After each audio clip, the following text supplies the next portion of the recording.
So we're back at it, Scott. Welcome. Thank you. Great to be here. Great to have you back.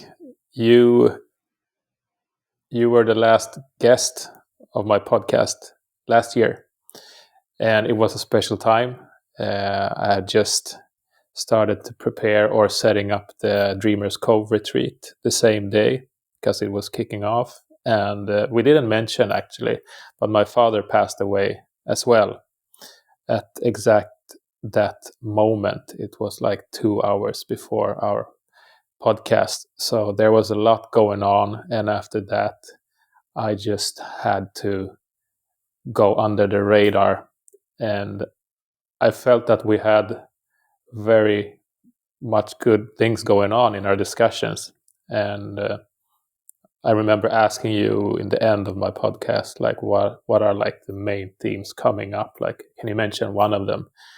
And you said unworthiness / worthiness, of course. And that just got stuck in my mind, during this time of deep introspection. I went down a fucking rabbit hole and a cave and down to hell and back after our conversation and after my dad passed away. So it's been such a deep journey, and now I'm coming back. And I was like, let's get Scott here because I want to hear more about this. First thing I want to say, Tommy, is once again, and we've already spoken, listeners don't know that quite a bit about your father passing before we started that recording and after. And while I haven't, that I know of, my father has not passed away, he left my life over and over and over again. And I haven't heard from him in 5 years since my own mother died of cancer. They were not together since I was 7, but he stopped speaking to me. So it is like a death, and I've had to treat it like a death. It's not quite the same. When and if I get news that he has left his body, I'm pretty sure there will be a different experience of grief, even though it wasn't the most uplifting relationship, and that's putting it mildly. There still is grief, no matter how intense or difficult the relationship was. And that's part of the confrontation of loss, particularly of somebody super close, and particularly the loss of one or both parents. So when we talk about unworthiness and worthiness, and just like there's no such thing as cold, there's only degrees of heat, and there's no darkness, there's only degrees of light, there's no unworthiness. There's no unworthiness. That's a nice perspective. Yeah, but we can do a lot of things with the power of language in our thoughts and out loud that trip us up, trip other people up, and create a lot of pain and suffering. And that is the Matrix. When we talk about the Matrix, and I'm referencing the movie with Keanu Reeves and Carrie, all the people, the Matrix is the screen we're looking at without realizing it, organized by letters and words. That we believe if we don't ask good questions, we just take it as true. Well, 10 different people, let's use the example of the famous story that's been used a lot of different ways about the 5 blind boys telling at an elephant, each at a different part, describing the elephant. And they're all describing different things. One is on the tusk, one is on a leg, one is on a toenail or whatever you call that, one's on a tail. They're not describing the same thing. Or if you're in the back of the barn and I'm in the front of the barn and we're on the phone describing it, we're both there the first time, right? But the barn is the way the barn is. The elephant is the way the elephant is. Full stop. Yeah. There is a truth to it, and there's a lot of perspectives. Well, yes, so it seems. Now we can go down, let's not go too far down this rabbit hole, listeners, or Tommy, about the effect of the observer upon that which is being observed. The uncertainty principle of Heisenberg is part of this. So physicists for a long time have been looking at, describing, researching, and mathematically verifying that there may not be an is reality. No. So that there is and there is not, right? Like if I fly to Stockholm and you agree to meet me at the airport, we'll both know if you showed up and picked me up. Yeah, definitely. But there's a lot of things in the interaction once I'm in your car that are subjective. So this is where we can open the door about worthiness, unworthiness.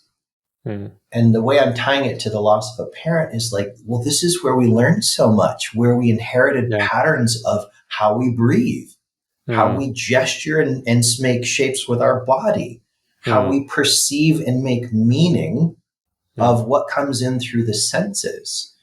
So this person leaves their body, we experience a shock. And there's a way in which I've seen it over and over in my own life. I've seen it in many other people's lives, that at the loss of a parent, there's a confrontation that I think can be a very beneficial confrontation. It can be a profound initiation into a new chapter of awareness. Yeah, it's one of the most intense initiations, but it's not easy. And there's not a lot of collective awareness to support the way there once was in ritual, group ritual. Grieving in a community in much earlier times was part of what was so important about the process. And we won't use anything, just about anything I'm going to say, we could unpack and go into a lot of layers of. So I'm going to do my best. Yeah, of course. That's why I'm just listening. I don't want to ask too much now. Yeah, but I'm just in a setup right now. So worthiness, where do we get the idea of worthiness? Like, is worthiness like this glass of water we can point to and go, there it is. That's it. That's what it looks like. Nope. Exactly. People have gotten accolades, windfalls of money, great sex with somebody they find attractive, who finds it. So many things can come into our life, and yet still this fog, this obscuring, confusing fog of ignorance that gets us to believe there's something somehow inherently missing or wrong about us, and we call that unworthiness. So we really can actually just start to turn on the lights and pick up this thing we're calling unworthiness and turn it around and look at it and go, what are we really talking about here? What are we actually, if we can really slow down and not be in a rush and be really interested in seeing something newly, what are we seeing? As I was contemplating preparing this morning, something that hit me very strongly is maybe a big piece of what we call unworthiness is actually uncertainty. We call it unworthiness, but we're actually in a moment or an experience of uncertainty. And most humans I've encountered have a very weak relationship with uncertainty. This is so interesting, because I've been walking through this thing called unworthiness after my father passed away. We had, I'm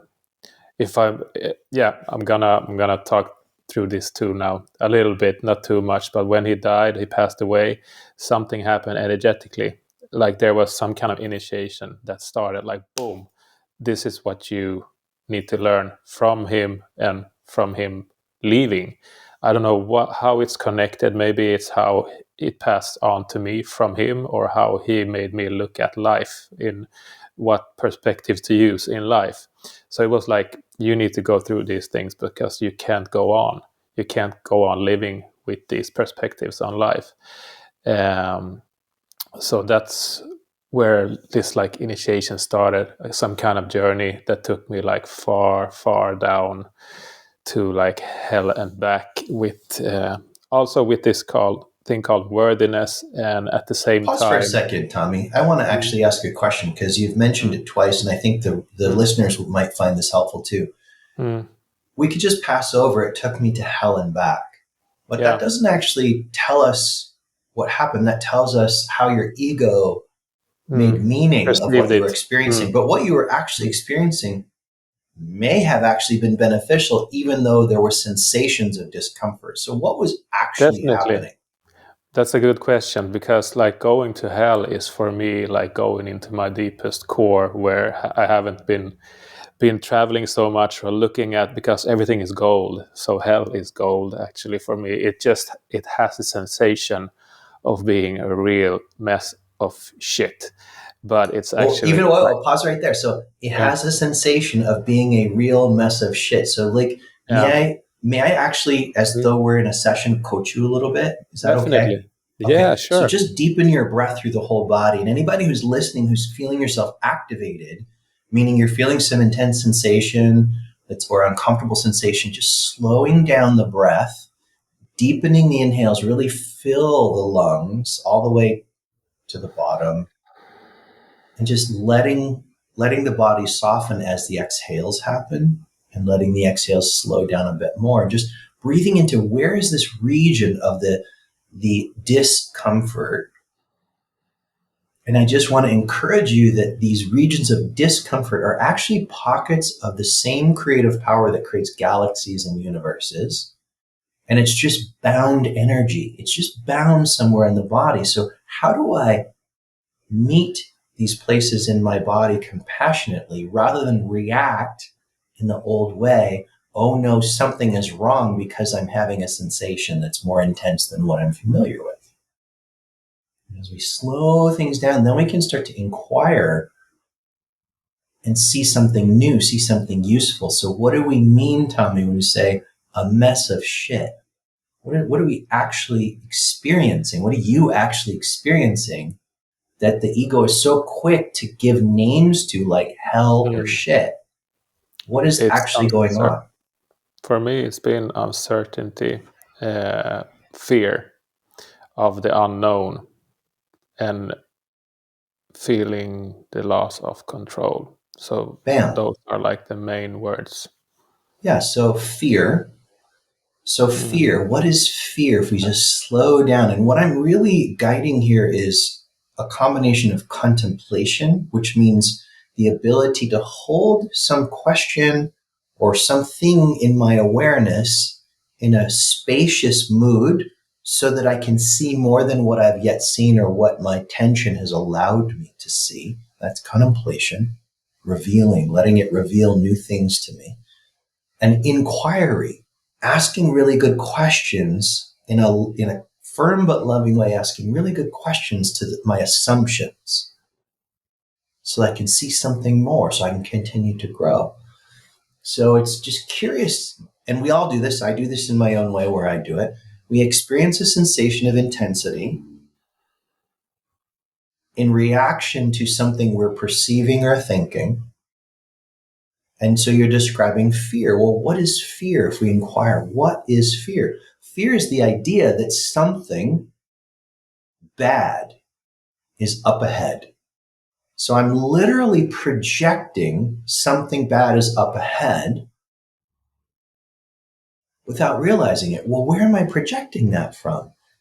Bound, stored energy in my body that has not been digested or metabolized from some past experience, and something about the body sensations as I'm perceiving this now moment of uncertainty are evoking, stimulating this stored energy in my nervous system into the foreground.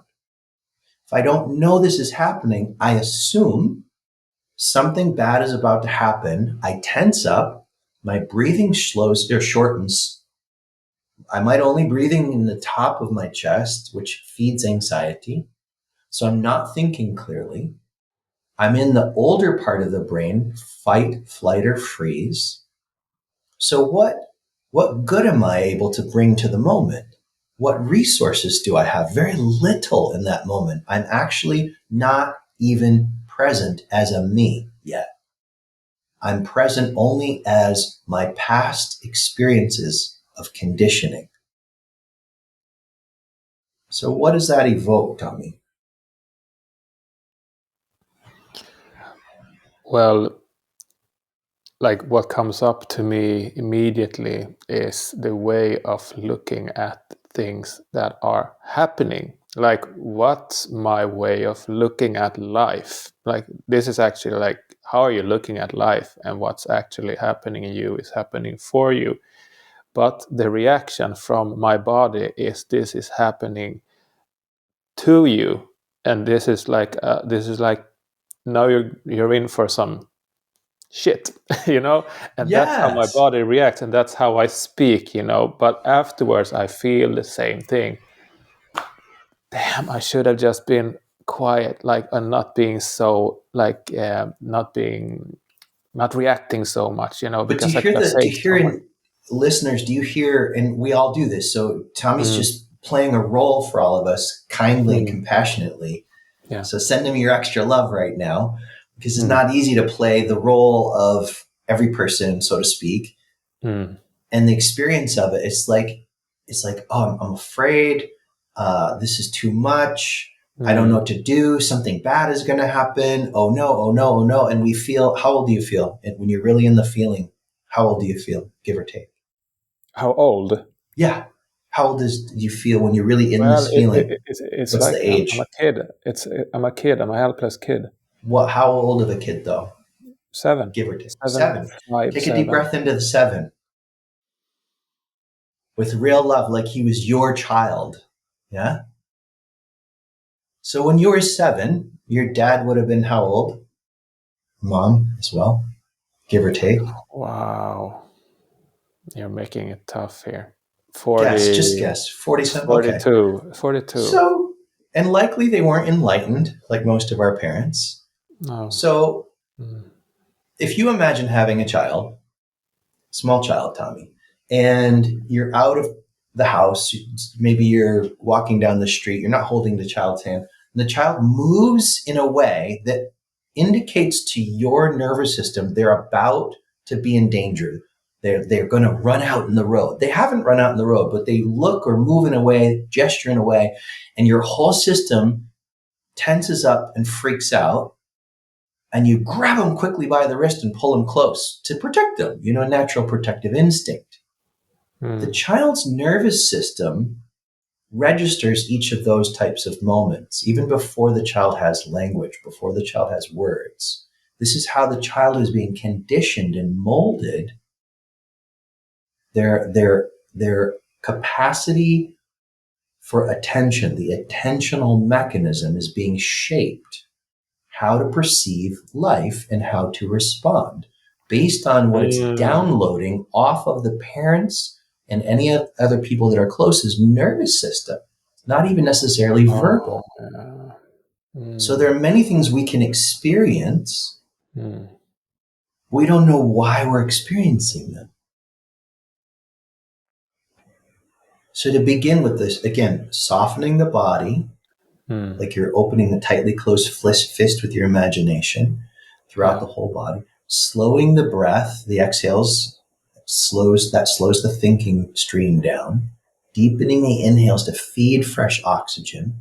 And Mm. then next thing that's going to be very, very important is to be able to think about two things or more at the same time. Not think in thoughts, but can you be Keep in aware of the mind. feeling of the feet, just having Mm. feet, and feel the feeling of having feet, Yeah. and also at the same time consider a memory of loving that feels spacious. Just a memory Oh, of loving. At the yeah. same time, can you think of your feet, feel the Mm. feet, and feel the sensation as you reflect on a memory of love that feels really spacious? Mm. Yeah. So by thinking of two or more things at the same time, two or more perspectives at the same time, you're actually coming into the frontal cortex of the brain, Why which did you brings, do this? because the old brain is in the back, is back. The fight flight. We talk about the amygdala is one of the pieces. Okay, So the this is old reptilian brain. I'm laughing because this is making so much sense, because I've had like a pressure here for like 5, 6 years, and Hmm. like this, like whenever I go into some therapist or anything, like working with the body with any kind of modality, they're like, it's just stuck here and we don't know what to do. And there was this one person, he was like, your energy is not moving to the front, it should be in the front and you need to help it move. So this has so much to do with, the fear getting stagnant here, like in the old parts of the brain, and not, like, I haven't found a tool. even though I work a lot with Oh, myself. friend, you have though. You just at this moment Yeah. are not reflecting on it. But what you've told me about working with breath through Mm. my courses or in Yeah. your other ways, you have found the tool. But in the moment when we're feeling this, so we're still present. You're still in some of Yeah. the discomfort and the sensations. We've Mm. evoked the loss of your father. It's only been a Mm. month. That's Mm. not a long time. And in No. my experience, when my mom died, it comes in waves. You're still in the Mm. very early stages. It's still brand new. You're still Mm. probably, I don't want to put this on you, but you're likely still in the shock of it even being real. Like your cognitive mind knows on paper he left his Mm. body, Mm. but there are other aspects of your being for which it may not actually seem real. Mm. So there's a shock. There is a like It's like a I dissonance as well. I put the glass on the table. I Mm. go away for an hour. I go back. I expect the glass would be there when I get back. Yeah. Dad's not there in that same way, and that makes no sense when we consider what psychologists call object permanence. Mm. So not all objects are permanent. Differently and similarly, when I get the courage to drive, I live in Los Angeles where we've had massive fires. When I get the Yeah. courage at some point to drive in the direction of the Palisades, where more acreage burned than the entire island of Manhattan burning down, Oh my God. Okay. I will experience a shock. I Mm. have 25, 26 years of living in LA. My nervous system and senses expect certain things to be in certain locations Mm. that are no longer there. They're gone. They're just gone. Like the loss of a parent. Exactly. So there's going to be layers and it's going to take time. But the whole point of that digression was in this conversation at this moment to just compassionately be aware you're deeply stimulated. We're bringing these things into the conversation and you're deeply stimulated. So what to do for any of us when we're feeling big emotion, whether it's grief, anger, fear, sadness, what we're calling unworthiness, what to do. Mm. We want to do the concrete physical things that help us to become more resourceful in the moment. When I'm reactive or like big time reactive, I'm not as resourced. I don't have the ability to see as far physically. I don't have the No. ability to intuit how an action I take now will play out as far. Mm.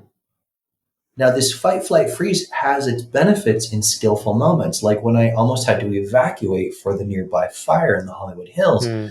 I needed that level of intense focus to pack up the things, to select things quickly, to get them into the car, to gas up the car and be ready to leave in a moment's notice. But later, the next day, when the fire was out and that fire was out and I didn't need to go anywhere, my body was still in fight or flight for several days. So I needed to, one, be compassionate about that it was going to take some time. And two, I needed to actually show up for my body the way an enlightened, attuned parent would. Yeah. And this is what we don't get taught in school, for example. Like this is so critical. We should everybody be able to use these tools, because like what happens when you do not do or use these kinds of tools? That's why you end up, tensed up, inflammations, all kinds of things going on in your body, which then goes up to your head and it goes in a loop, and you start like feeling really Let's bad. consider rewiring how we look at pain, Mm. whether that's physical pain, emotional pain, relational pain, as actually information that's giving us a chance to make a new choice that's got more alignment and coherence, Yeah. rather than as a problem. We're so used to reacting to pain as a uh-oh, and Mm. we learned how to react to pain often by how our primary caregiver's nervous system reacted to pain around us or the threat of pain. So there's a lot of unlearning or relearning, tooling the nervous system, carving new neural pathways so that we can actually use pain as an awareness. I am currently out of alignment in some way. Let me not judge that, but let me compassionately presence myself with softening the body and breath so I can be curious and available. Where does my attention need to go skillfully in this moment? For many of us, especially in grief, that means making it possible to rest, to just rest. Is it that like general rest? And because when you are in rest mode, you will start to be like getting the kinds of information you need to get from your body. You're not doing it when you're running around. But there's something as well. You need to be able to trust your body. You need to be able to trust this information and have faith. Is that true that you need to be able to trust your body? And what do we mean? So I know I'm being really didactic about some of these points, but if we're going to unwrap unworthiness from all the cloaks and veils and see it and actually get something useful for ourselves and others, we need to slow down and examine some of the things we say in conversation and don't question. The assumptions, these assumptions. So what I notice is that it's easy to not trust. Seems like it, doesn't it? What your body is not telling, what your body is telling you.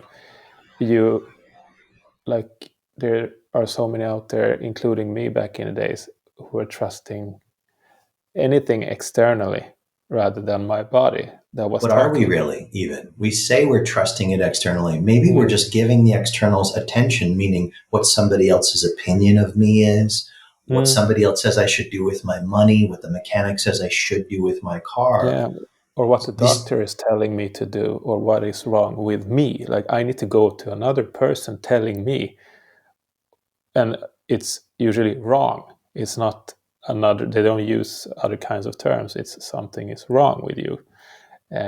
So this is like, it's been so externalized. And that is why it's so key to get back to your own trust to yourself and to your body.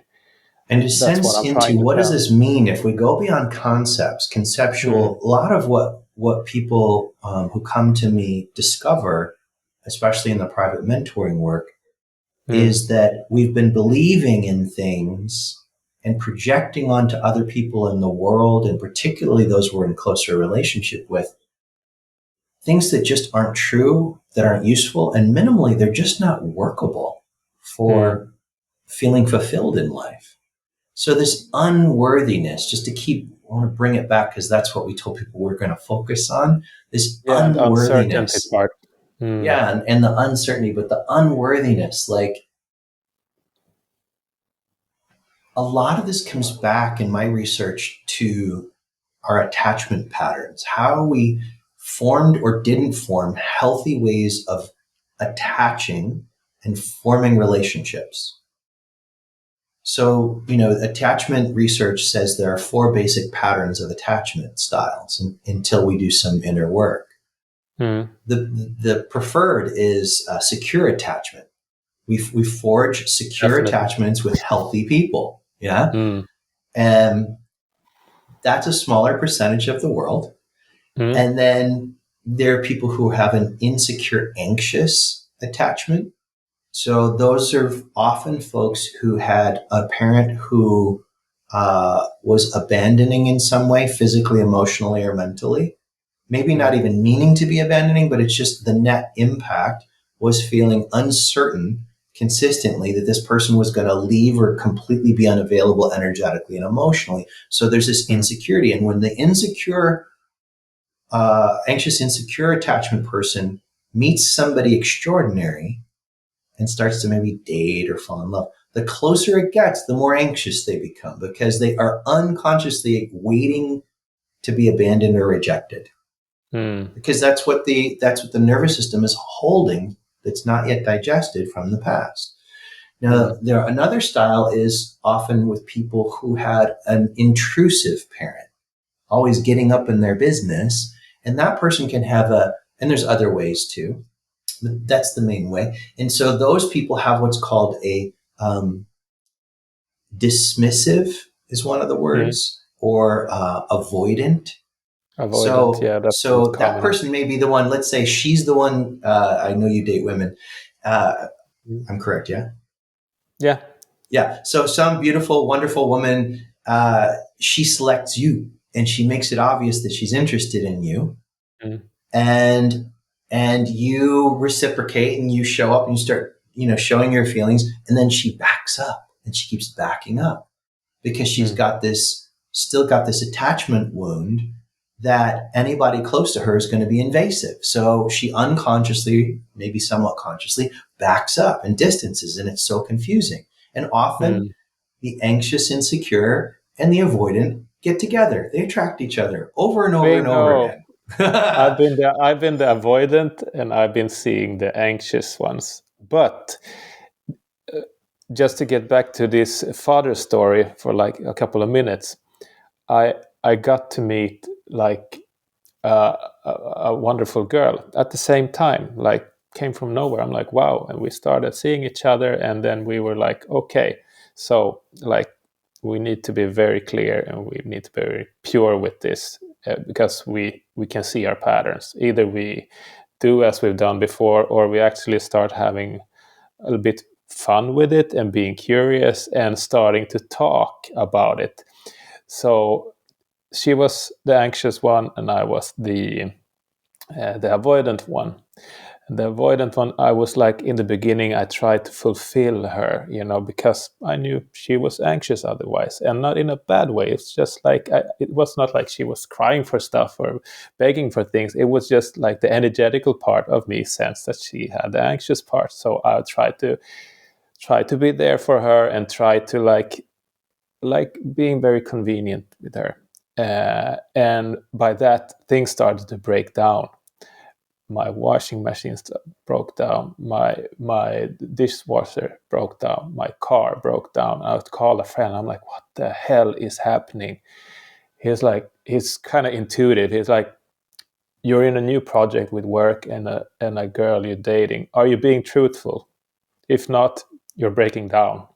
And so are the things around you. I'm like, dude, okay, that's kind of hardcore. And I started to like try to like believe in that, because there was some kind of like truth in it, because I was hurting inside when I wasn't being truthful to myself about my truth. And being in my truth doesn't mean I have to like, that's the only truth, but like, today I want to be home. I just don't want to come over and hang out with you, because I'm not feeling, I want to be alone today.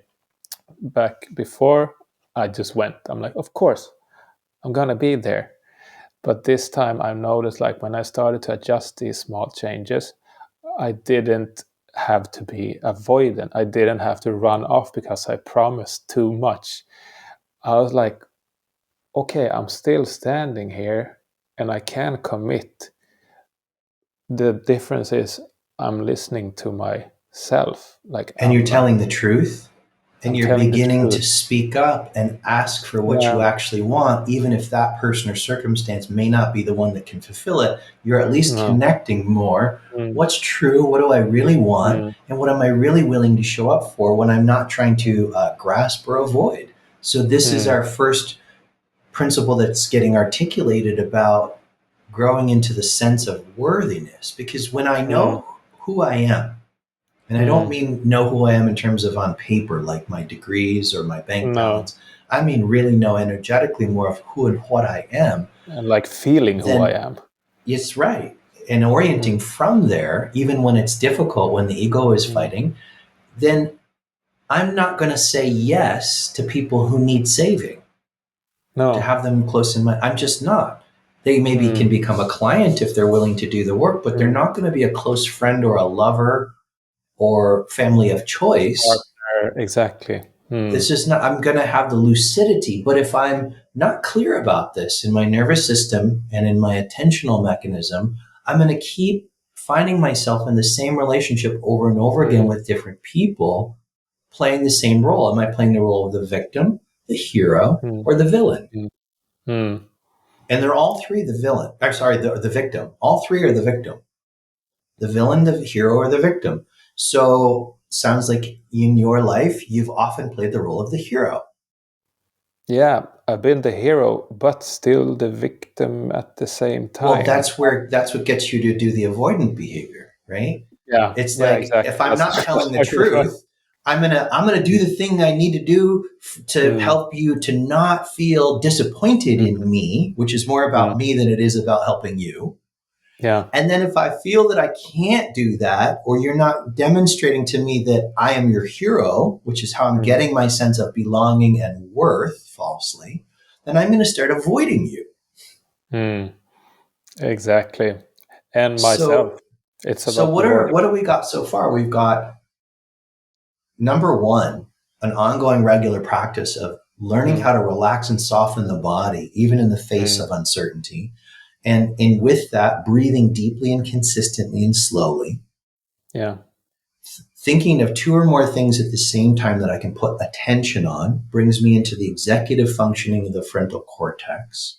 And then from there, when I've got the bandwidth of relaxation, breath, and a wider view, I can actually ask good questions and question my assumptions and get clearer signals from the body. Like, do I really want to date this person? Is this really a good idea, a good fit? Or does this person just fit what my ego says about how they look or shape of the body or how they make me dinner? Like, is this really a fit? Or am I just transacting like I would at a Exactly. vending machine for snacks? I put my money in and I want my snack. And It's I'm the going to start same banging on the manipulation. glass of the machine if it doesn't give me what I want by when I say it should be there. The tantrums. Yeah. So we're actually mostly not even looking for what we do want. We're actually, until we know better, we're looking unconsciously for more of what we don't want because it's familiar. And we have certainty in the familiarity. And so we will downsize our lives to our own detriment for the sake of certainty. There you go. The certainty part. And it's the Exactly. And illusion that of has to certainty. It's do with not actual control. certainty. And that has to do with control, I guess, which is linked to fear. The illusion of control, the illusion of certainty. But it still hurts when you use when It you're trying to hurts cling when on to think that. we're arguing with reality. Exactly. There will still be sensation, but the hurt you're describing is suffering. There's pain. Like if you stub your toe, there's pain. It's suffering when you start complaining about it and adding stories to it. So we don't recognize how much of the suffering we're experiencing and calling unworthiness and calling whatever is actually our own doing. We're not unworthy. Either everything is worthy in existence or nothing is. And then we go, worthy of what? Exactly. Of Exactly. what? And who's deciding? Exactly. And we don't realize that we are internally doing this to ourselves because we're not seeing it. It's just so familiar. And there's an addictive cycle physiologically to stress hormones. So literally the body, it's like if you have a addiction to sugar, say, which many people do, then the yeast and the funguses will send signals to the brain, from what I've researched, telling you to go get sugar so they can survive, but you don't know what's really going on. So you think, oh, I'm just hungry, but you eat something that's got more sugar than is skillful. I'm just hungry. Well, maybe you weren't hungry. Maybe you were dehydrated. But you interpret the signal the same way over and over again, getting the same result. And it just feeds the idea, in the case of relationships, if we keep doing the same thing over and over again, attracting the same kind of colleague, employee, friend, lover, something must be wrong with me. No, nothing's not wrong with you. You're being alerted to being out of alignment with the ideal flow for yourself and others that you're connected with. And can we slow down or just stop and get quiet and be curious and look around and go, And then how long are we able to not know before we start freaking out again? Exactly. And yeah, I was thinking about that part. I just lost it. I'm sorry. That's okay. It'll I come just back. lost it. It was you just mentioned it before this thing. Uh, oh my god. Yeah. So we lost it. It's out there somewhere. It's gonna come So let's back. just demonstrate right now. Let's just model this. So like, let's just both Mm, soften. I'm going to elongate mm, my spine. That's another thing. Having a long spine with solid, long breathing and softening the body is important. I can soften the body. I can deepen my breath. But if I'm hunched over, the electricity can't flow as freely. The creative power can't flow as freely through my body. So I have a long spine. We just wait and be quiet. This is important in the face of uncertainty. And so if what I'm if? doing the breath, it will come. So the next thing will come. It may not be that I see 10 steps ahead of this moment, Mm, but I can see the next most obvious thing and then attend to it. And when I attend to that, then the next most obvious thing will arise. mm, And that's a training process. We have to actually willingly practice that, or it's not going to come online. mm. So what about us people who have these back problems? You know, the upper back is like a little bit more You do hunched. your best with what you can Yeah, rather, so you can like it's, lay down. you can, but there's like, for Mm, example, I'll just give a side mm, road here. In meditative practice, unless there really is a debilitating illness, you need to be upright. And I'm not going to go into the mm, esoteric reasons of why, but you need to be upright. So you can feel when that happens, like just kind of perch there on your couch at the edge where you're sitting on your sits bones. mm, And so you can feel like you have the freedom to explore how your spine finds. And if you imagine just sensing, if you go slowly and make a little circles there, you'll sense when there's an alignment with something. It's like it locks in yeah, it magnetically. locks in. Yeah. That's a different feeling. And if I start training in that when I'm doing my meditation or whatnot, then I can practice it when I'm at my job or I'm on a date that's Mm, confusing or something. And I want to get connected to the ultimate supportive resources mm, and then wait patiently, knowing I am guided. mm, Now, I'm going to add another layer to this, and this is from the research work of Daniel P. Brown and David Elliott at Harvard University in the psychology department over many years, who did incredible work about healing attachment disorders in adults. And it comes down to three practices brought together. Number one is what they call ideal parent figure meditation. So you see, feel, or imagine what it could feel like. And if it's as new, it's not going to necessarily be very strong right away. You just need to keep practicing it. If there were totally enlightened, totally attuned parent figures right now in the room with me, who I don't have to explain anything to them. They don't necessarily look like my parents. Maybe they're not even really visual if I'm not super mm, visual, but I just get the feeling like if they were there and they would know where to touch me or how close to mm, sit to actually help regulate and soothe my nervous system. And I practice this meditative technique consistently. So you can try this right now, everybody, wherever you are. And then number two, as I'm practicing this and I notice my nervous system starting to regulate, how do I know? My breath is becoming more even and natural and full on its own. My body feels softer. Maybe my body feels a little more open. My chest doesn't feel so mm, constricted. Then I'm able to observe my thinking and my emotion from a wiser place that's not getting caught in the turmoil of the thoughts or the emotions. So that's called metacognition. That's number two.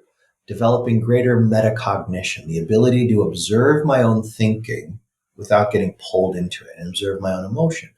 Third thing is developing greater and greater verbal and non-verbal collaborative skills. mm, What do we mean by this? Well, verbally, we can notice it in a conversation where we're each taking turns deeply listening to what's being said, to what's not being said. without grasping or pushing away, and really listening with a spaciousness and a curiosity. This is a collaborative way to be with another. Now, non-verbally would be an example of like driving down the street. Minimal collaboration is whatever country I'm in, I drive in the lane that we understand is the law of that country. Okay. Right?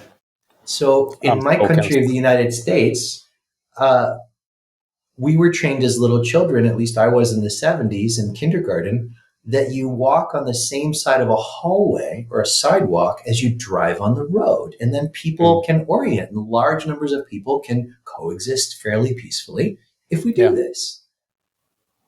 I noticed in the last 10 years, there's been a change in this. And I noticed that it was millennials on down, and I'm not pathologizing millennials. Most of my closest friends are in those age groups, but somehow it didn't get the same memo.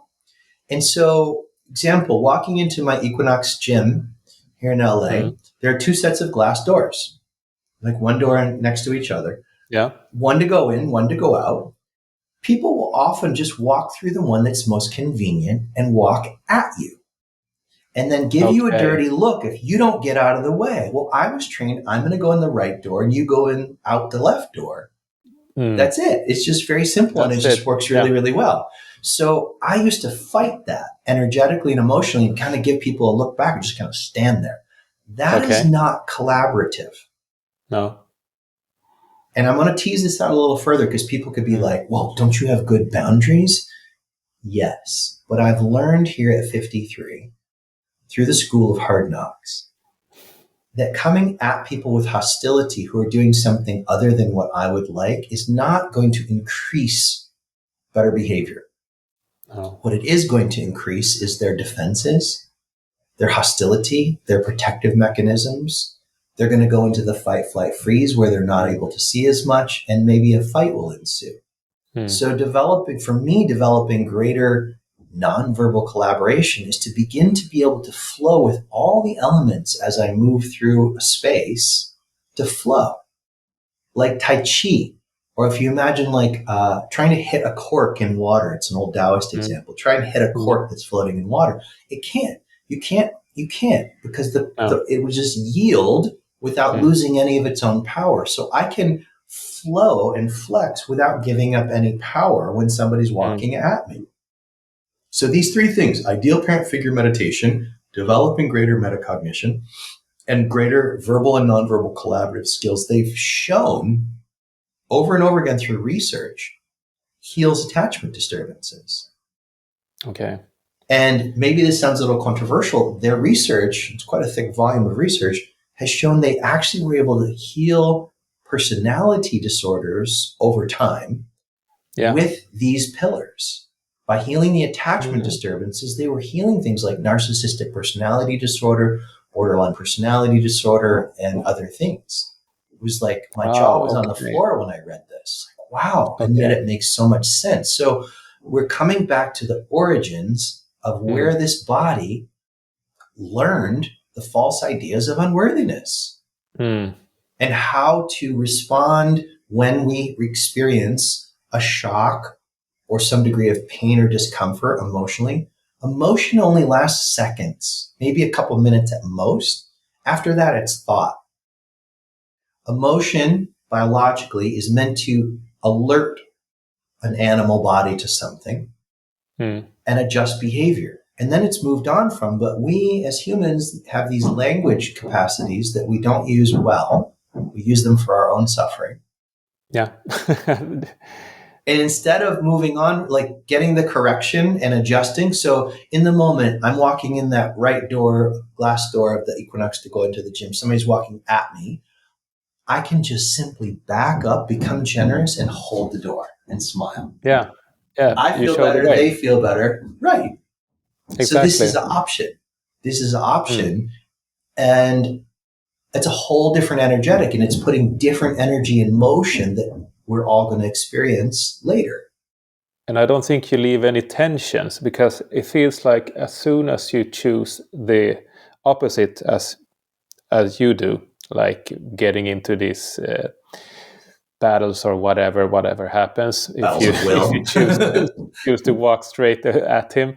But that leaves attention, even if it's just a look at each other. You leave attention. It's like you leave a mark at that spot in yourself that this has happened.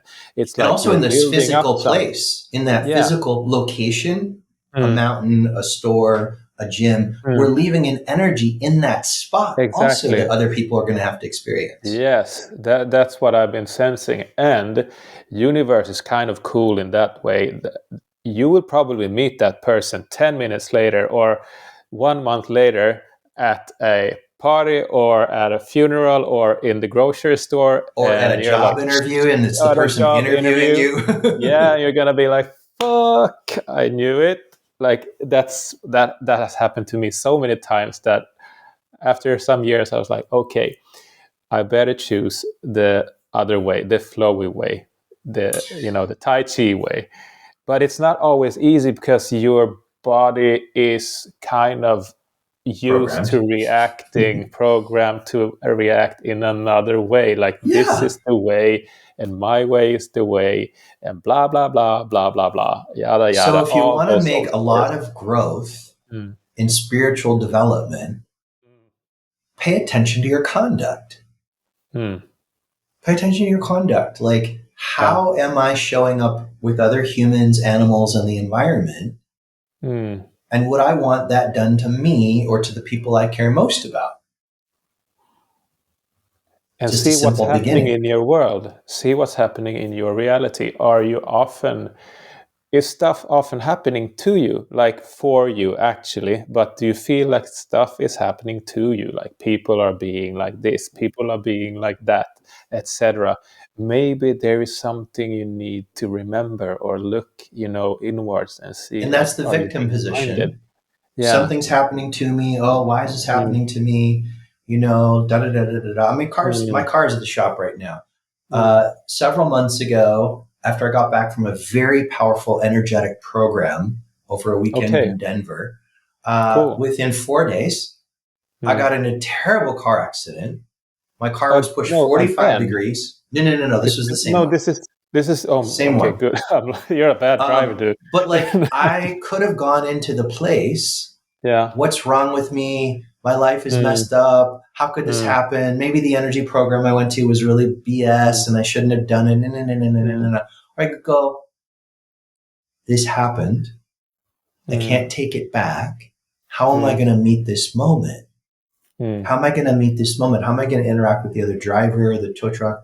At this moment, my car is at the shop because the all the fixing that happened, there's something going on with the electrical system and the battery. Two batteries Mm. that we've gone through, and it's not holding a charge. So it's not convenient for me to have to get up at 6 this morning to get the car over there and make it back Mm. in time for everything. It's not convenient, but I made peace with it. Mm. I backed up yesterday into the day, and I'm like, okay, by when would I like to be in bed so that I get at least enough time in the bed to feel rested for this big day today? Oh, and then when will I go to the gym? And what might I eat that makes it easier to sleep but still is giving me the nutrients I need? Do you see? So in the wider, or I'm just like, screw my life. I can't believe I have to do Yeah. this. Why didn't they get this done? How come they didn't know better? Um, and I'm S- spreading that n- energy in my whole neighborhood. Yeah, definitely. And these are good things to hear and good things to talk about and learn. But I'm just gonna put a but here, a pale but. There is something like You for calling me me. pale? You're not a butt. You're not pale. You're not a I'm pretty butt. pale. I mean, I'm pretty pale, but go on. So am I. It's pretty cold and dark here, but it's still cool. I'm Yeah, Swedish the thing. too. Yeah, yeah. We're gonna get into that before we stop the talk. The thing is, I had to meet not this kind of victim in me. I had another victim in me because you can hear things like, okay, I could do like this, do like that, but there was a person in me who was like, go fuck yourself. Every time anybody said like, maybe you should just get up and try again, there is nothing wrong with you and blah, blah. I'm like, I don't want to hear this. Let's pause. That's the second archetype in the three parts of the victim triangle. Okay. Villain, victim, hero. That's the hero. That's the hero. And if we're really honest, brother, you and I have done that so much in our lives, unrequested, non-consensually. We've jumped in and tell people how to fix their lives and how to be better. Yeah. And I'm not saying I've totally healed from that. And right, but why are we doing it? Because we are unconsciously trying to prove our worth by giving value to another where it's not being requested. Exactly. The worth. So those people weren't listening with you, who were telling you, you should, to see what you actually were available for, ready for, and if it was the right time and place for that conversation. So we've got two archetypes here now. We've got the victim. Why is this happening to me? What's wrong? Why can't I get out of bed? It's been like 2 months. I'm still waking up sad, or I'm still waking up like I don't like the idea of being alive or whatever. What's wrong with what's wrong? And then the other people going, oh, well, you should do breath work. Oh, you should get acupuncture. Oh, you should do ibuprofen. Oh, I can help you. That was the worst. I can help you. I'm like, and then the villain. No, I actually who is the villain? Anyway. Who or what is the villain? We've left this one out so far. Okay. Who or what is the villain? So if I'm the victim, I'm going to look for something to blame. Oh, it must be my epigenetics. Oh, it must be the way my father talked. Oh, it must be my horoscope. Oh, it must be that my mother didn't breastfeed me. Oh, it must be. We're looking outside again, and it's concepts. And so here's the thing. At some point, something begins to change, often before we realize it, and we start to encounter times and places or people who are living differently. People who are living different. They're just being in their presence, something is different. We feel a little bit more relaxed or a little bit better about ourselves, or we see a little more clearly. And if we're ready, we might actually start to inquire like, hey man, what have you got going on? I just notice every time I'm around you, I take a deeper breath and my shoulders come away from my ears a little further. My shoulders feel more relaxed. And then we start to inquire. So pain actually led us to becoming available enough to sense there's a new possibility. So the pain actually was a gift. Yeah. It can become so strong that it breaks you apart. And that's sometimes the only time when you are ready to start receiving and listening as well. Have you ever really needed to vomit? You didn't want to? I mean, the last thing I ever want to do is to vomit. Like, it's just so unpleasant. I had a purge after my father died, actually, for 4 days. Have you noticed sometimes after a big, good purge, you actually go, wow, God, I'm so glad that happened. I feel so much better. Definitely. So this is an example of how what we're calling the signals of pain actually becomes a vehicle for our freedom and our healing and our wholeness. Yes. So we can mistakenly think that when things are breaking down, the washing machine, the dishwasher, the car, oh man, just like the dog.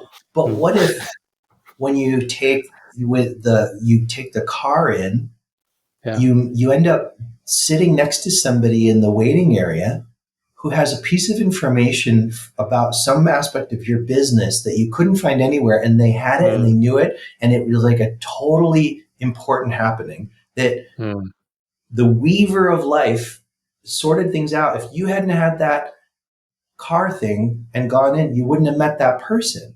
Or the repair person that comes to your house happens to bring his sister, and she's just kind of there being helpful, and you feel some sort of a way, and she feels some sort of a way, and this becomes the love of your life and the mother of your children.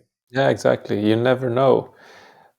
So what state of mind do I practice? What state of body do I practice so that I'm actually available? Because these things happen all the time as we're available. There's nothing in life that I've found that's separate from anything else. It can appear so.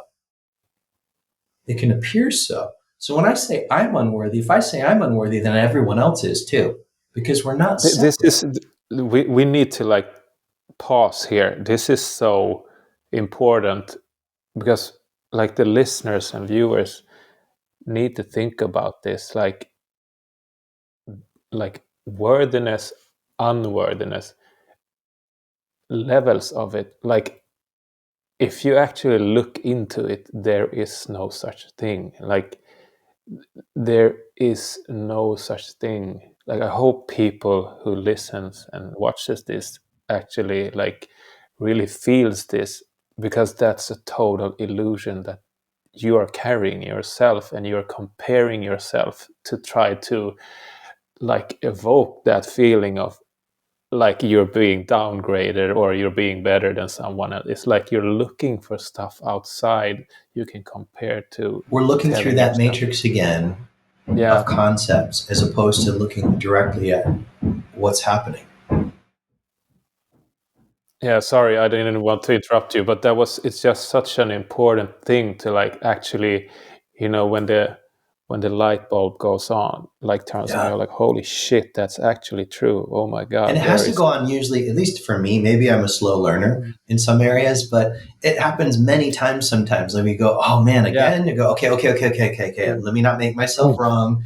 Okay, let me Mm. just slow down, use the tools, like Mm. what can I see? And then certain things, if they keep happening, go, all right, do I need to put a new structure in place in my life? Do I need to put a new Mm. practice, or do I need to shift a particular practice I'm doing to support this? If it was a physical training issue, like Mm. pain often is a lack of strength somewhere in the body. Um, when we're talking about muscles and tendons, from the people I know who are physiotherapists, it's a lack of strength. So you go, all right, I need to talk to an expert to see like what am I doing with my body? Like there, I go to the gym for years. I've learned over time that there was ways I was doing things with the wrong muscles. I was Mm. able to move the weight, but I wasn't using the actual muscles that were correct for it. So I kept repeatedly creating the Exactly. same shoulder injury, for example. Yeah, you were using other muscles to. But how am I going to find out? The Mm. pain let me know. And if I keep Mm. ignoring the pain, then it becomes something worse. But if I pay attention and go, oh, wait, something's out of alignment. Let me just pause here and check in, maybe even get some mentoring from somebody who can take another perspective, like they're standing So important, over there. because you need that, yeah, mirroring and perspective. And usually, not usually, I'm not a doctor, but it's a lot about compensating. So where the hurt is like it's compensating for something. Like it's you can't always be direct. It's direct there, the pain, but you are compensating for something else, and you will notice what it is. You So when understand I what I'm? experience a Yeah. moment of so-called unworthiness, what might I Mm. ask myself that would be Mm. helpful to see something new? What kind of questions could I ask myself as Mm. opposed to just immediately contracting physically around where I feel the discomfort in my body and then trying to get in a tense war of words with somebody? Like, what might I ask myself that might be freeing and reveal skillfulness? Mm. Do you have any good tips? Well, that was one. It just wasn't, super, like concrete, like step one, step two, Mm. step three. But again, I come back to what I said at the beginning. My experience is the more I soften my physical body, like the muscles and tendons, willingly, I teach it as the 6 points of softening. Soften the soles of your feet, like you're opening imaginary fists with your mind. Mm. Soften the palms of the hands at the same time. The four corners of the eyes, the inside of the region around the ears, the tongue, Mm. and the pelvic floor groin region. Soles, palms, eyes, ears, tongue, pelvic I floor, love willingly, those. continuously, right? Yeah. And then I deepen my inhales and I slow my exhales. That's the first Mm. thing I always want to do. If I want to see something I'm not yet seeing, I need to prepare my nervous system to be able Yeah, to recognize it. definitely. And I need to practice this when things are going well, not just when things are difficult, so that it's Mm. ready for me. It's deeper and deeper and deeper, day by day, week by week. I want to be practicing it as often as possible. Mm. And Yeah, eventually, then I'm going to be able to ask myself good questions in the moment, like, how might love see this situation? How might compassion see this moment? mm. How might my 108-year-old self down in the future see this moment? What would it say to me? Those There's are really lots good of questions. ways. Thank you. Those are questions you have, but I think, like me, viewers, listeners should like actually write them down and maybe Yeah. use them weekly, How would an just to. enlightened parent speak to Mm, me in this moment and mm. support me? I can practice speaking to myself in this way. I've said And this many times over the years. If you yeah, speak to yourself, if the way you speak to yourself in your head, if you spoke to a small child that way, how would that small child grow and develop? And if the answer is not good, then why do you think it's going to work on you? mm, exactly. Can you be more encouraging to yourself? What does encouraging mean? Well, courage comes from the French coeur of heart. So to bring my resources to bringing out the Mm. strength, the resiliency, the wisdom, and the causeless love of the deep heart is to speak to myself encouragingly. And yeah, and those are so meaningful, like actions in your life to take, and they are not easy if you're not used to them, if you haven't been taught or haven't even experienced it. That's where the work comes in. That's because if somebody asks you like, how should you have been, like, how should you have reacted in this moment, or should you have dealt in this moment, exactly. And this is why But hang around with people who are more developed yeah. than we are in different areas where we Mm, want to grow. If you want to grow your tennis mm, game, you don't play with somebody who's worse than you. You play with people who no. are better than you. Mm, Well, okay, this applies to many, many things. And we can actually download from their nervous system, because we're not separate, mm, the more proximity we have. It's like taking iron filings and putting them next to a high powered magnet. They become magnetized the longer that they're next to the magnet. So this is a similar principle. This is why mentoring is so powerful when it goes well, and why group work can be very powerful when it goes mm, well, is we're spending time in the presence of the thing we're developing or unfolding within ourselves. In the attachment research work, they say that spending time with and being close to people who have secure attachment, we begin to download it. For some yeah. people, that's not enough, though. You also might need a therapist, somatically based Mm, therapist. You may need some other things. That's okay. That's okay. If it was your child, your small child who had some sickness, you would do whatever it took with whomever needed to be mm. involved to help your child. But somehow when it's us, we're like, well, I'll spend $5 on it, but more than that, no. Or, like I can spend 10 minutes, maybe. No, I can spend 3 minutes uncertain, but if I'm uncertain longer than 3 minutes, I need to freak Mm. out and start screaming at somebody. Like, what? Yeah, and go to some addiction. Yeah, Go back to any addiction I have. yeah. Yeah, that's usually what happens. You find some addiction to Yeah, cope with. some or avoidance. And, we're not Mm. trying to make people wrong who are, No, no, no. because we've all been there. It's just like highlighting so people can actually see what they're doing, because like even mentioning like, what do you do when you can't cope? Well, usually you go to an addiction. And if not everyone, but just by telling that, people start looking at them like, holy shit, yeah, actually, I go out running. I thought that was for my health, but that's because I'm running away from like everything at the moment. However, there's So a way in which most of these things, I've been giving this a lot of thought while you're saying, like the running. mm, For me, exercise is very, very helpful, especially when I'm experiencing mm, anxiety. mm. I don't want to just skip exercise because I go, oh, you're not fully feeling the feeling. No, I'm going to do exercise, No, but can no, I no. do it more mindfully, right? So, but there are people who hear Exactly. it that way, like, oh, well, then I guess I can't do any of my practices. Mm, We are often trying to do our practices to feel better about ourselves. That's not bad. mm, That's a stage. And as we grow, we learn to be more present with the practice so that we're not transacting with the practice. We're not like, I put my money in the vending machine, I want my candy bar. No, we're actually able to sit on the seat or the cushion for the practice or lay down for the breath work. And we're able to actually be more mindful and present and adjust small things as we are guided to do so. Like what? Well, in breath work, it may be adjusting the depth or the rhythm of the breath. But if I'm just, like doing it to get away from something, I may be overly breathing. Then I just kind of get a prana high. Nothing changes. And then I start reaching for breath work because it helps me to avoid feeling something. I don't know this until somebody says it. So anything can be an avoidance or an addiction. And just about anything probably could be used in some form of a healing manner. I think everything is, definitely. I think you can use everything and you can abuse quite almost everything. Most things. Most things. Not, most things. So, but there are physical, like this, we talk about, we should say a little more about regulating the nervous system, bringing into greater coherent flow. Long, slow walking.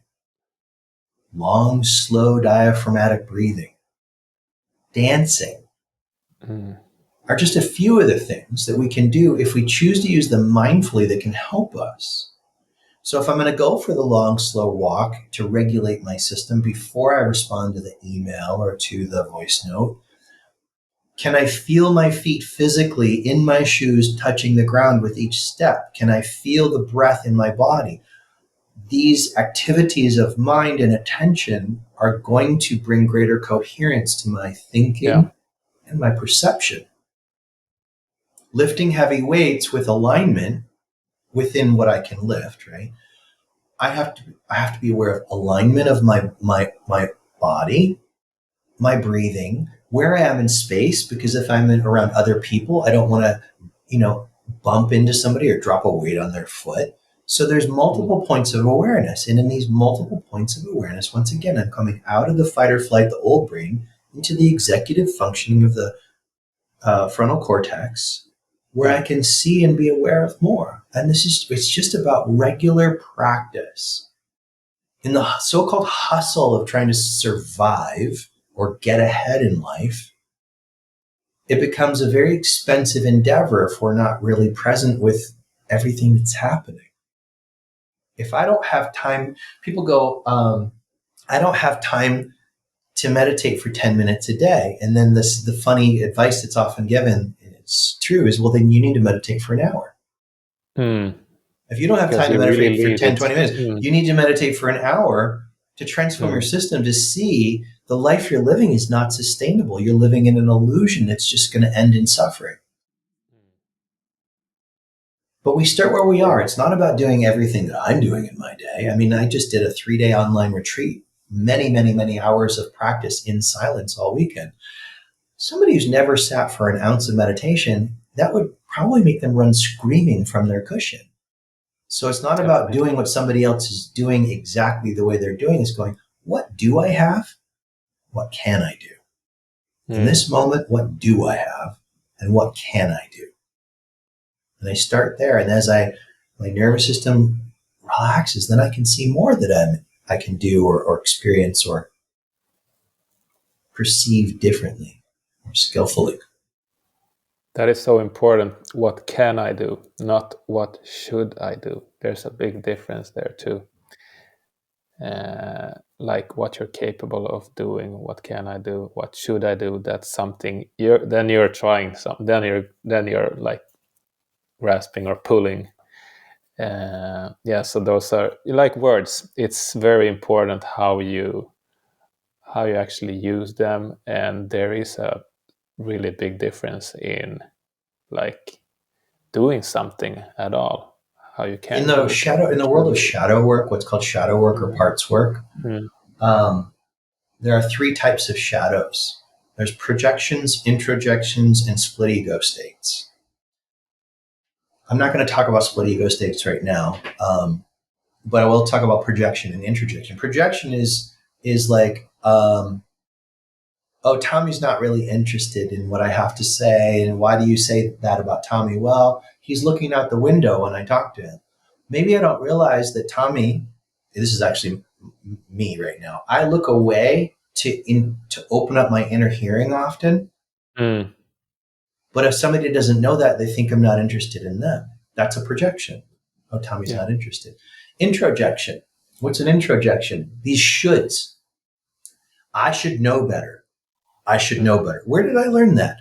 Somebody who was close to me, probably as a child, said that over and over again to themselves and others. And it became something that I took in as though it was my own belief. I should. I should. You Says need who? to do something in order to feel How do I know? How do I know accepted. that that's actually what I really need to do if I haven't slowed down and brought more regulation in my nervous system? How do I know that that's what I ought to do? If I'm acting from a dysregulated place, I'm likely just to perpetuate more problems for myself.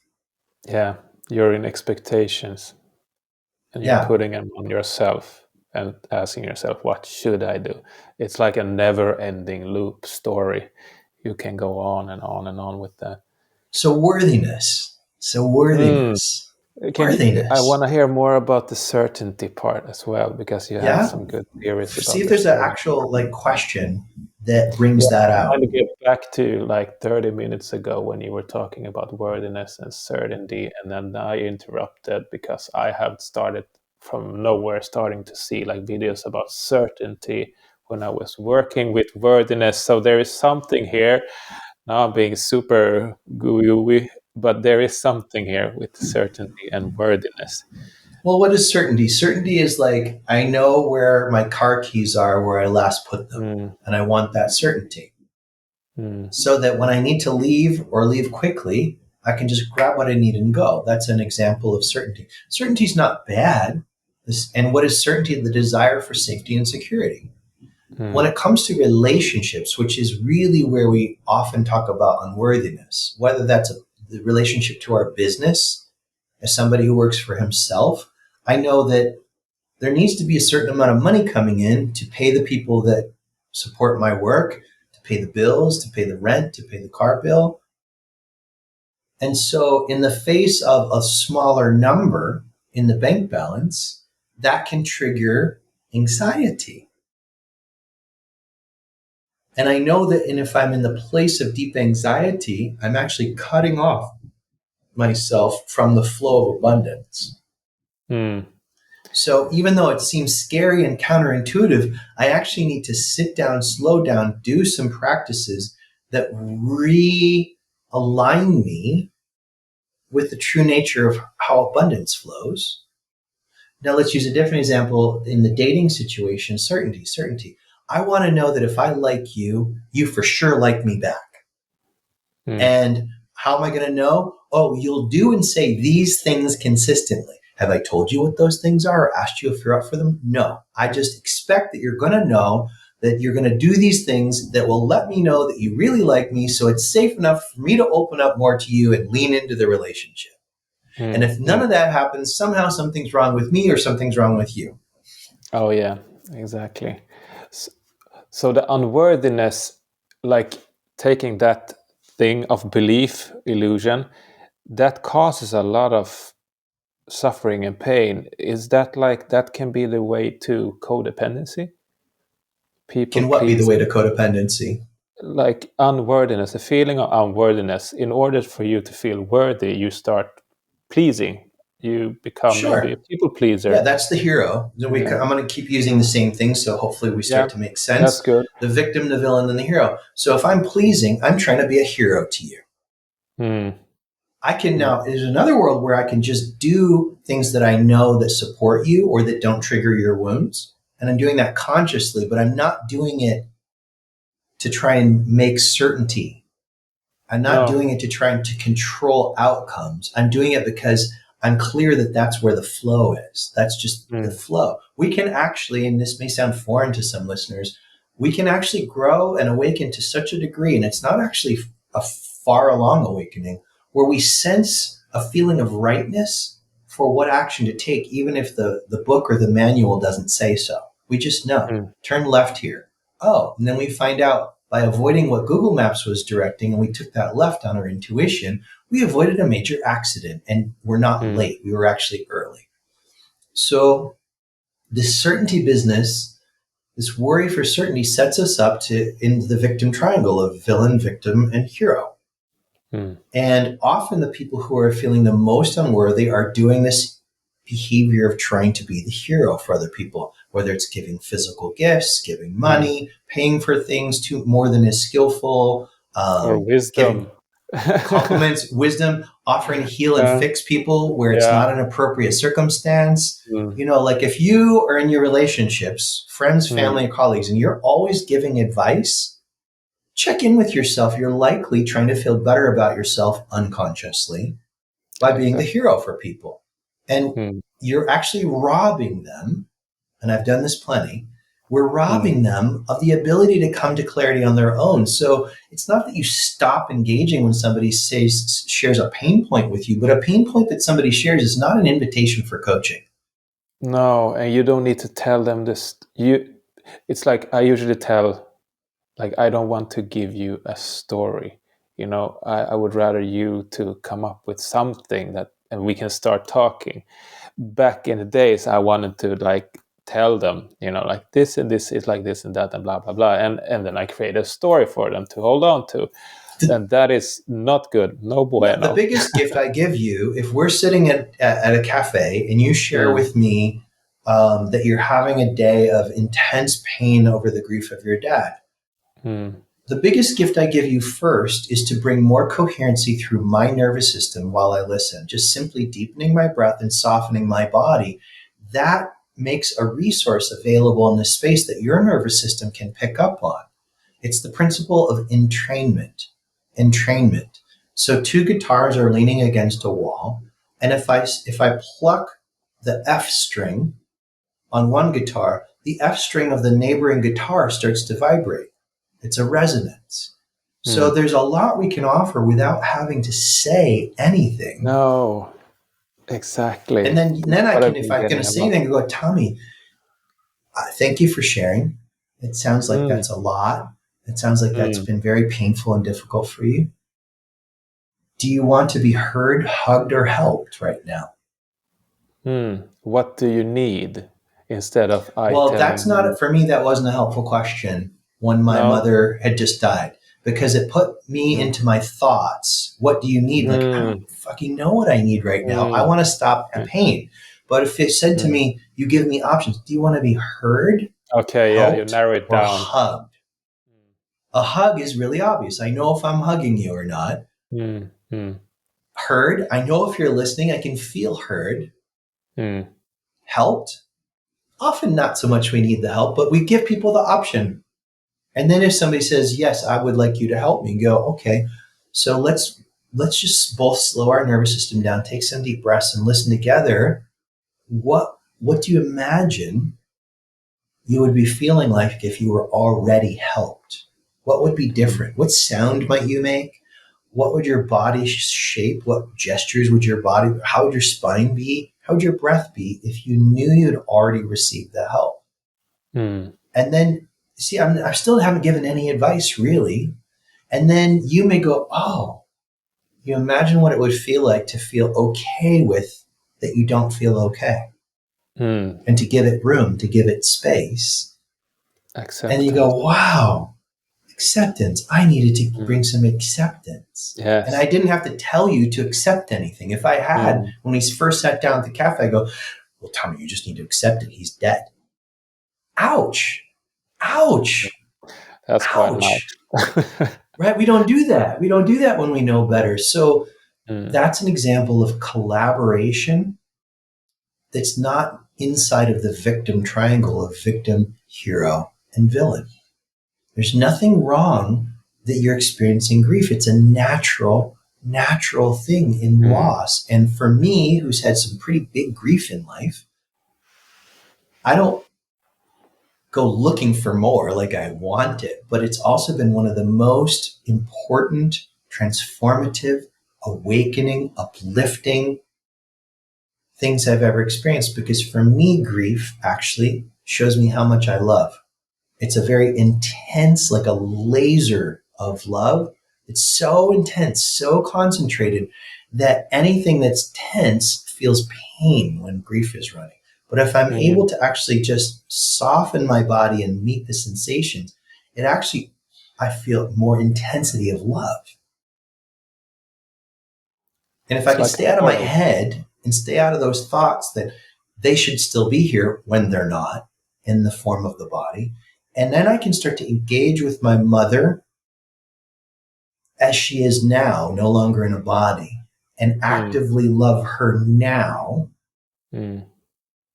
in the form she is in now, Yes. then it becomes an exalted experience rather than an experience of like, somebody take me out of this. Where's the ice cream? Mm. Where's the Mm. weed? Where's the alcohol? Mm. Mm. Yeah, it's like recalibrating your now into what is. And then we have to be, now we have to be, sorry, we get to be Mm. discovering. This pull for certainty will come up in lots of different subtle and very obvious ways. So we would just make it okay. That's the longing for safety and security and certainty is gonna arise. Don't make it a problem. Mm. Make it an opportunity. Mm. Is there another way to do this? Okay, I had this idea of what my schedule should be, and it's going some other way. Let me maybe remember that thing that Scott said about maybe this is actually leading me to the love of my Yeah. life or to some Yes. piece of information I needed. And actually, how do I cultivate this mood of discovery, curiosity, and optimism, skillful optimism about Yeah. life? Yeah. It's like going back to curiousness and playfulness. And by saying playful, it's not like you're running around with a ball and saying, "Yeah, I'm Like an going the 8-year-old wrong at a way, I birthday think." party. No, it's more like, hmm, I wonder where this is leading me. Like, even if it leads you where you don't want to go, well, you're there. You can you can you can at least go there with curiosity instead of, you know, tensed up or with defense mechanisms on and so And on. I've had the benefit of countless thousands of hours with great mentors over decades. Mm. So I want to really make, how do I want to say how important and valuable it is to have good mentors. These things that Definitely. I'm talking about, they didn't just happen instantly, most of these realizations. They happened over time with practice, falling down and getting back up again, and then coming back to the coach or the therapist or the mentor and looking at it together from new perspectives and being in the coherency of their nervous system while I was incoherent helped to reparent me with corrective emotional experiences where I could actually be honest and open about being confused, stuck, lost, sad, angry, whatever, not be judged, to have a corrective emotional experience because growing up, that was Mm. not my experience. My Mm. parents were trying to keep it together as single parents. Like, so sometimes they would bark orders at me or say things that sounded shaming or we don't have time for that. We don't have time for your big feelings. We need to get in the car and go Mm. now. So we need That one. these new experiences until we learn in our nervous system how to be that way towards ourselves and Mm. then embody it more so that we're more that way and more that way with people we like and people we don't like. We're all Yes, extensions of the same one, that's what we are and will be, and that's why but it's so that's got nice to be to more do than this a together. concept to actually be Yeah. valuable. And a lot of us have had a lot of these spiritual, so-called spiritual ideas as concepts, and we didn't realize they were still conceptual until we encountered pain or death. Mm. That's a lot of where we find out how deep our practices have gone and where there's room to grow is in the face of our own or another's pain that we care about and our own or another's death. Things like diagnosis with a significant challenge, Mm. um, a big shift in finances, um, being evacuated for fire. Like these things show us more about what we've really gotten as opposed to what we've developed as concepts. Yeah, definitely. It shows us, yeah, we can go through all of these things I went through after my dad, and these are really the things that showed me like more about this oneness, and yeah, so much about where I'm at, also in my faith to life, trusting the bigger, whatever you call it, God, universe. Like that was one of the biggest things. Like, holy shit, this really needs faith. Like there is nothing else here than faith at the moment, and some kind of belief in something bigger. And it's not avoiding anything with the belief or religion. It's like it's more about I'm in it, and I have nothing to hold on to other than I know this is for the best of my And sake.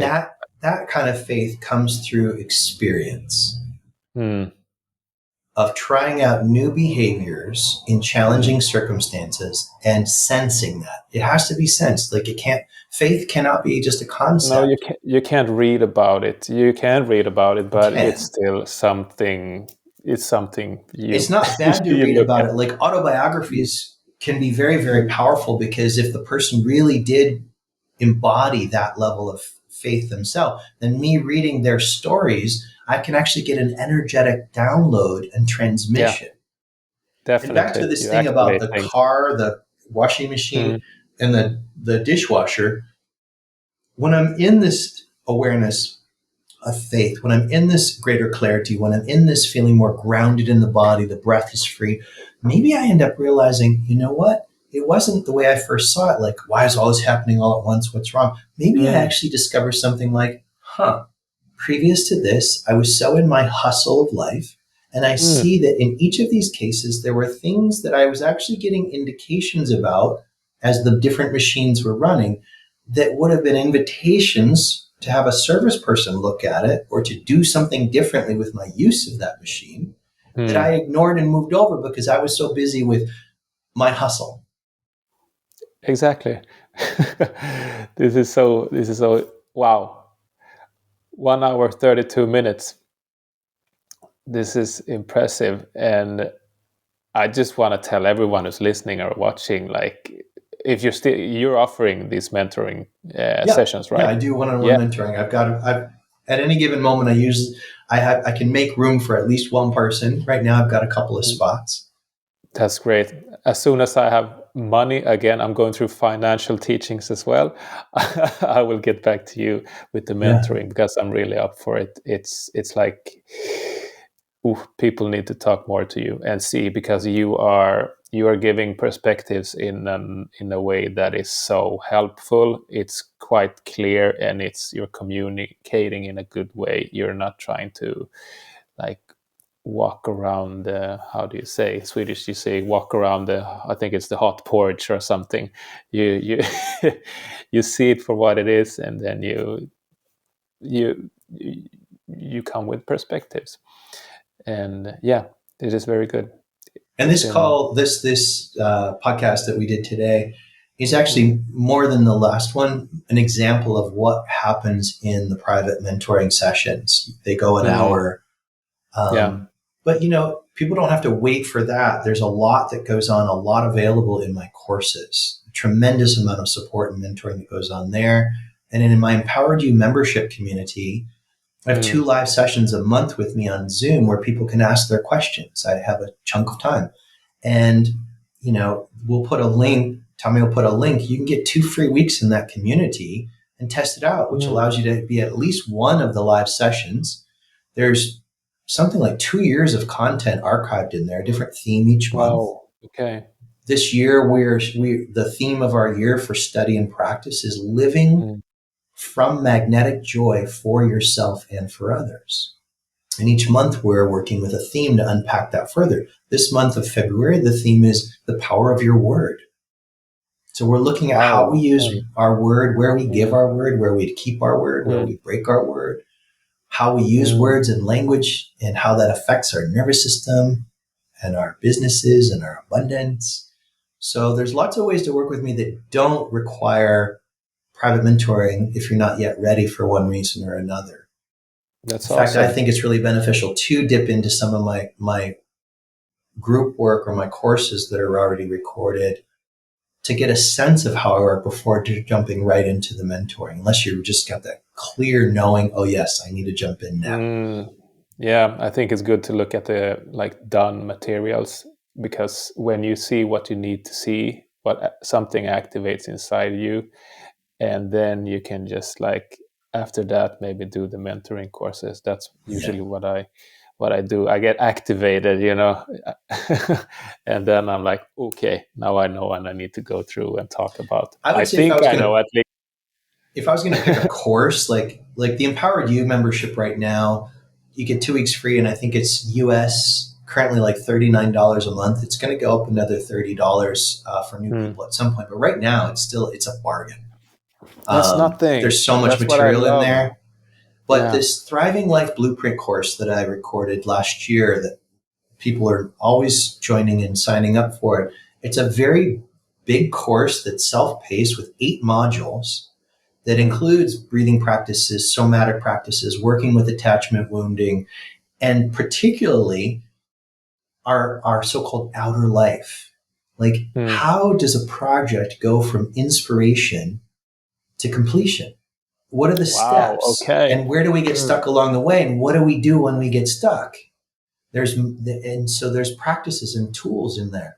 There's this, there's a lot in there. The levels of listening, like learning how to Mm. listen in such ways to draw genius out of ourselves and others. So much in that course that people do it over and over and over again. If I could only pick one course, it would be that, or my power of presence training, that really is Wow. oriented more towards people who sense leadership in themselves and want to Okay. radically develop that more. I think I need to do both courses. Well, currently, just as a spoiler alert, I'm writing a course. Oh, you Let's see, are? what's the Okay, time? cool. Yeah, it's gonna launch in next couple of weeks. So it's called Okay. How to Love and Be Loved: A Journey to Wholeness. So this course will Wow. be the trifecta. Will be the Power of Presence training, the Thriving Life Mm. Blueprint, and then this course, How to Love and Be Loved: A Journey to Wholeness, where we're going to look at all of our relationships, not just Mm. romance, Mm. and we're going to look at like, what is the conduct of love?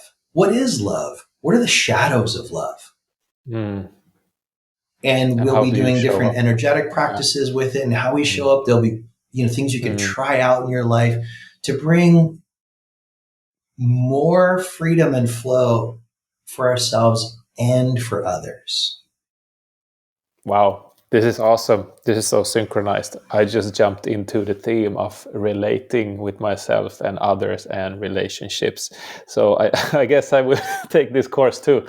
So I have like 1 year of courses with you now coming up. Yeah. I love Yeah. it. I love it, man. It's beautiful. And before we leave, the Swedish thing, the roots. You have Nelson. roots from Sweden. Nelson. Yeah. Nelson or Nilsson. Yeah. So that's on my mother's side. Yeah. Yeah.